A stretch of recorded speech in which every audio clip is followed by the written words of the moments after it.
Au lycée, j'avais bien réussi à transformer ma quarantaine au CDI en un incroyable voyage immobile. Intrigué par les yeux des lecteurs qui s'illuminaient, leurs mains fébriles sur les pages des livres, j'ai voulu me faire ma propre idée. Malgré les présentoirs ostentatoires et les bandeaux rouges arrogants, j'ai fini par en feuilleter quelques-uns. Surpris de la surprise de ceux qui me voyaient lire, j'ai eu la sensation de goûter à l'eau d'une fontaine à laquelle je n'étais pas censé m'abreuver. Comme une transgression. Au fil des semaines, la curiosité a viré à la boulimie. Je dévorais tout ce qui me tombait sous la main. Je suis parti aussi loin que pouvait me porter mon imagination. J'ai vécu 1000 vies, visité 1000 lieux. Le plus troublant était quand je ne reconnaissais rien des endroits censés m'être familiers.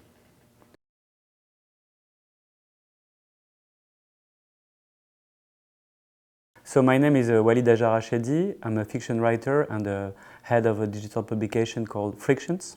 And I'm from France, Paris.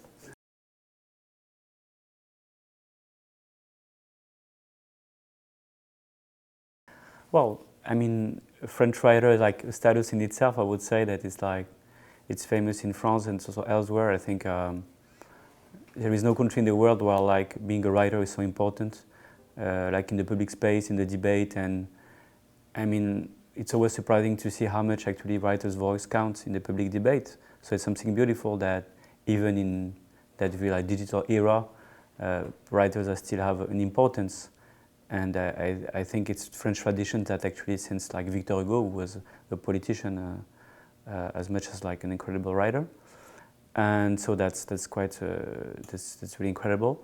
I think the worst thing is, I think there is a gap actually between that status and the economical conditions of like writers, because I think it's more and more difficult for writers to really dedicate enough time to create and to get their work published and seen. So I think there is maybe a huge gap between both, but that's maybe every writer's struggle all around the world.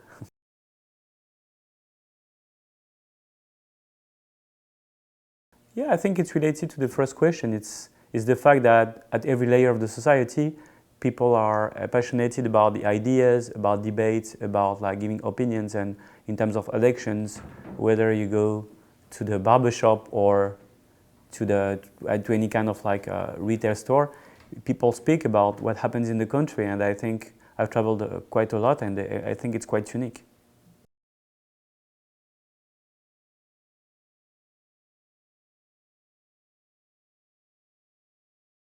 Well, as a fiction writer, I really try to create characters, you know, like singular voices, and indeed I leverage on my own experience and what I see, etc. But I really try to find like singular voices. So that moment when I really hear the voice of the character is something incredible. It's like meeting someone new that you really like, and that's really beautiful. And when I have this moment, it's incredible. And I think the difficult part is more the fact that it's related to where I create, the way I write. It's like I write in fragments, whether in my head or on the paper. So at some point I have to assemble all those parts and make it something, I will say, easy to read and relatable for every reader. And because I think that writing is like trying to start a conversation with the reader. So how can you make it like something, understandable for someone that is not in your head?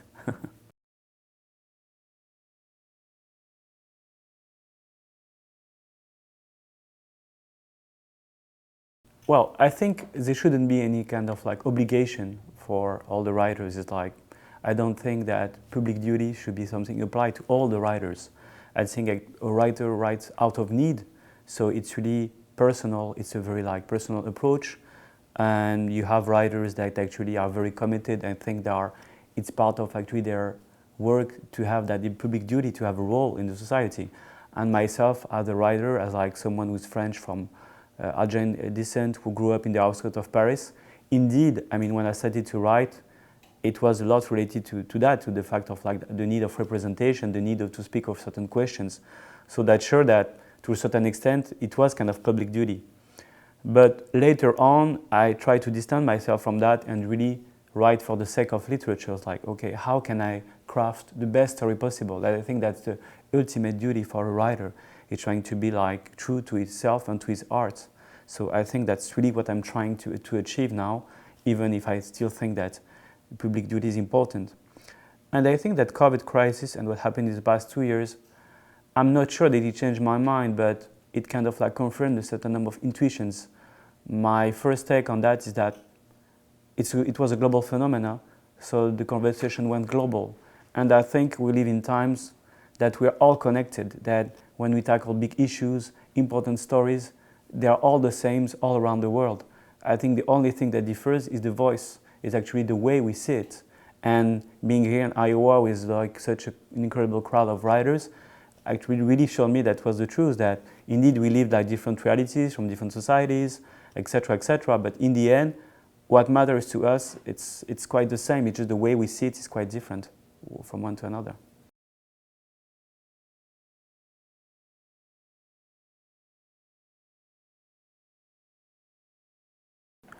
I think it's a difficult question because you can't oblige people to read.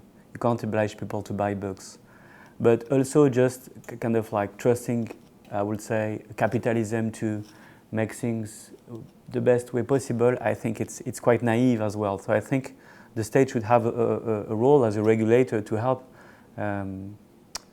actually emerging new voices. I think the state has a role that is important. And for instance, it's true that in France we support culture quite a lot, and it's very good. But even in France, actually, there is a huge ongoing discussion about the status of writers. I mean, what does it mean to be a professional writer? Like most of the writers I know in France, except a very few ones that are super successful, most of them do that in addition to multiple activities. And actually, the struggle is really to find the time and the resources to first write, then to get published, then to get visibility, etc. And if I can make a parallel about the status of writers, it's, I think in France, people who work for the cinema, artists, technicians have the status called intermittent du spectacle. So basically, they have to work a certain number of days and then they benefit from the support of the state the rest of the year. So it's kind of a system that enables people also to work on more personal projects. And I think, I'm not saying that the state should do that for writers, but maybe that's an area of improvement. Like, how can we create the conditions actually for the writers to create and to not be just like running on and on after the first publication? That's actually something that could actually help more diversity in terms of creation. And the second part is more regarding as a reader. You know, when I was younger, for instance, for me, like paying $20 for a book was something impossible. So most of the time was borrowing books from the libraries or waiting to be available in a cheap format. In France, it's called pocket version. So it's like, so it was like 6 or 7 euros instead of 20. And that's really maybe later on when I started to work that I could afford to buy books for real. So I think the state could help to that regard, for instance, to make it more accessible to young readers, etc.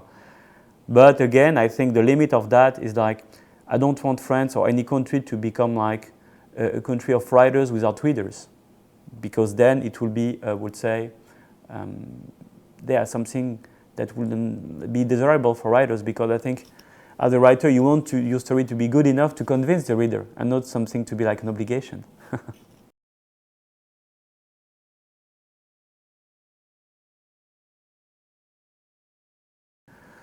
So as a reader I would have like multiple books, and it's very difficult to just summarize to one. So I will try to speak more like from a writer's perspective. So there were a book of Milan Kundera called The Heart of the Novel that I read in my early 20s, and it was a lot related to that actually question I had to myself, is like about public duty, about why I'm writing, etc. And sometimes you can write bad books out of good intention, thinking, oh, I should speak about that because it's important in public debate. But then you forget what actually a novel is. And when I read Milan Kundera, it was really like eye-opening in the sense of, for him, whatever is the public duty, whatever is the role you think you have, you should never forget the form, and you should never think that it's secondary. So he thinks that literature, and especially novels, are the experimentation through, it's like writing through the experimentation of experimental selves. So basically you're crafting characters by experimenting those virtual selves. And I think in a time where a lot of writers and a lot of readers confuse the narrator with the character, with the writer, it's important to remember that actually crafting a novel is trying to create characters and not just like mimicking yourself into a book. So I think it's interesting because it's more a book for practitioners. It's not like a very theoretical book. And myself, I didn't really study literature like as a major in university. It was a very eye-opening book when I was in my 20s.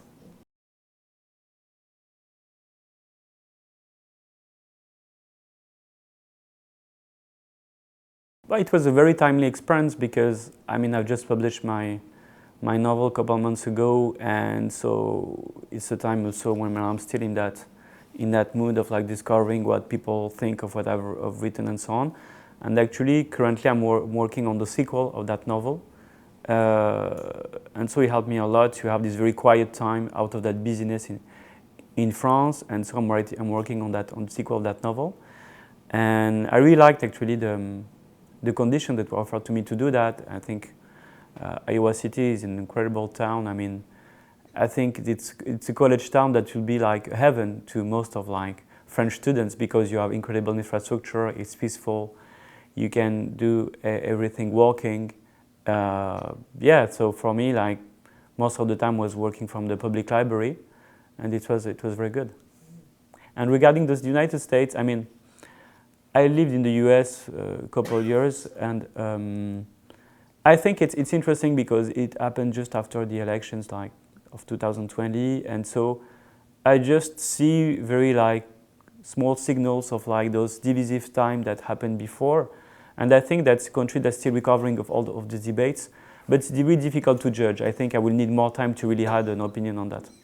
I think what was really interesting to me is to come back to the US after the last election and to try to actually get a grasp of what people feel and the way people look at things. I think we really live in a bubble here in Iowa City because it's a college town and so on.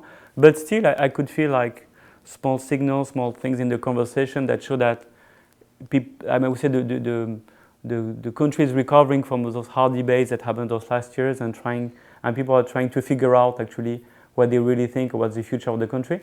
So it's really difficult to speak about surprise, but it's really interesting to see actually that aftermath of the elections and what happens here. But I think I will need more time to really have a proper analysis. So the last word, I think, in times of actually acceleration of the information, of like all of us being like stuck on their smartphone, constantly checking news feeds and so on, reading books, writing long texts, writing novels is actually quite kind of like subversive. It's kind of subversive activity. So being a reader or being a writer is in the end maybe unexpectedly revolutionary.